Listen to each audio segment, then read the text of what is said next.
গত 4 দিন আগে গরুটিকে বিক্রি করে দিয়েছিলাম, কিন্তু আজ মঙ্গলবার আমাদের এলাকায় বড় হাট বসে, তাই আজকে গরুটি নিতে এসেছে তারা। সকালবেলা যখন ওরা গরুটি নিতে আসে তখন আমরা বাসায় ছিলাম না, গিয়েছিলাম ঘাস কাটতে। বাসায় ছিল আমার আব্বু আর আমাদের পরিবারের অন্যান্য সদস্যরা, তাই ভিডিওটি করেছে তারাই। আপনারা দেখলেই বুঝবেন কীরকম ভাবে, কেমন আবেগ নিয়ে ভিডিওটি করা হয়েছে। আমি তখন জিজ্ঞেস করলাম ভিডিওটি এমন কাদা ভরা কেন হলো। তখন বললো, এত যত্ন করে এত স্নেহ করে গরুটাকে লালন পালন করেছি, এখন যখন তাকে বিদায় দিতে হচ্ছে তখন কি আর হাসি মুখে ভিডিও করা যায়? কান্না না এসে উপায় আছে? এই কথা শুনে বুকটা আরো ভেঙে গেল। কতটা মায়া, কতটা ভালোবাসা জমেছিল ওর প্রতি, সেটার জন্য বিদায়ের মুহূর্তে আরো বেশি করে টের পেলাম।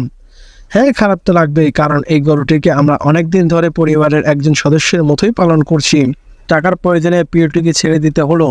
অবশ্য আলহামদুলিল্লাহ, টাকাটা আমাদের খুব দরকার ছিল, একটা কঠিন সময়ে পড়েছি, তাই এক প্রকার বাধ্য হয়ে বিক্রি করতে হয়েছে। শরীর অসুস্থ থাকার পরেও প্রিয় কিছু ছেড়ে দেওয়া কখনোই সহজ নয়, তবে জীবনের প্রয়োজনে কিছু মেনে নিতে হয়। জীবনের অনেক সিদ্ধান্তই কঠিন, কিন্তু প্রয়োজনে সেই কঠিন সিদ্ধান্তগুলোকেও বুকে নিতে হয়। আল্লাহ আমাদের এই কঠিন সময়ে সাহায্য করুন। আমিন।